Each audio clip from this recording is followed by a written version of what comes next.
For 26 years, I never stepped a foot near that beach house. Not once. After my wife and I moved to the city, life got busy.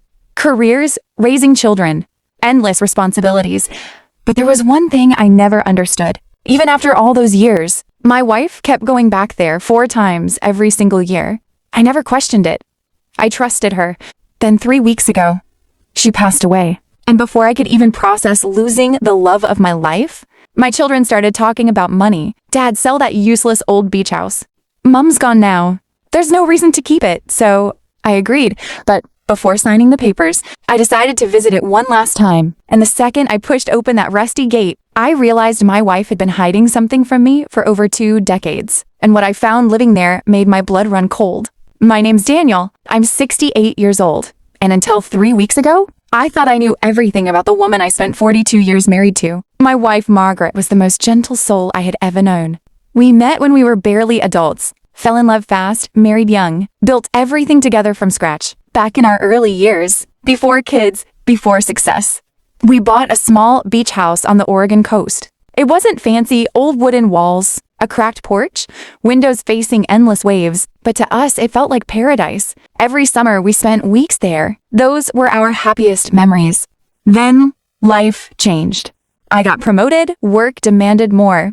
We moved permanently to Seattle.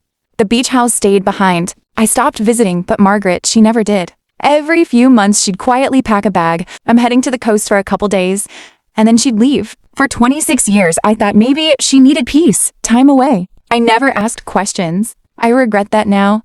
3 weeks ago, cancer took her. Fast, cruel, unexpected. I was shattered, but my children barely waited 48 hours. At dinner, my oldest son said at first, "Dad, we should sell the beach house." My daughter nodded. "It's falling apart anyway." Then my youngest laughed. Seriously, who even keeps property nobody uses? Nobody uses. Those words stuck in my mind because Margaret had used it for decades. So, before calling a realtor, I drove there, 5 hours alone. Rain hammered the windshield. The road looked abandoned. And when I finally reached the property, something felt wrong. The grass had been trimmed, fresh tire tracks cut through wet mud. Impossible. No one had been here for years. Or so I thought. My heart started pounding. I stepped toward the old rusted gate.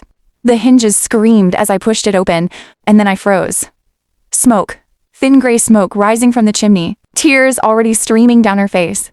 Then she whispered, "Dad." My knees nearly collapsed. It was Emily, the daughter I thought had died 25 years ago. The daughter I buried after a boating accident during a family vacation. Or at least, that's what Margaret had told me. Emily stared at me shaking. Then she said words I'll never forget. "Mom saved me, but she said if I stayed with you, your enemies would find us." Suddenly, memories rushed back. My old corporate career, the dangerous lawsuit, death threats I had received decades earlier. Margaret knew.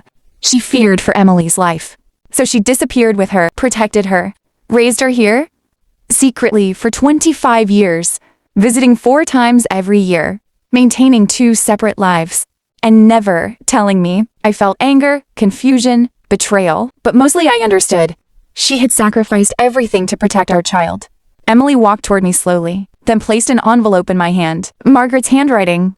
I opened it, trembling. Inside were words that destroyed me. "If you're reading this, it means I'm gone. I'm sorry for lying to you, but I promised myself I would never let danger touch our daughter. You may hate me now, but someday, I hope you understand why I chose this path. And please, bring our family back together." I fell to my knees, crying harder than I had at her funeral, because for the first time, I realized I hadn't truly lost my wife. She had left me something greater.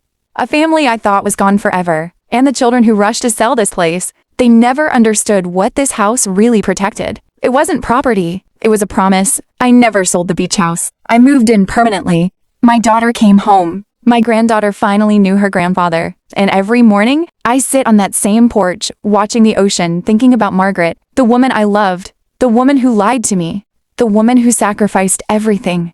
Sometimes, the people closest to us carry secrets not because they want to hurt us, but because protecting the people they love means carrying pain alone. And sometimes, the truth hidden for decades changes everything forever.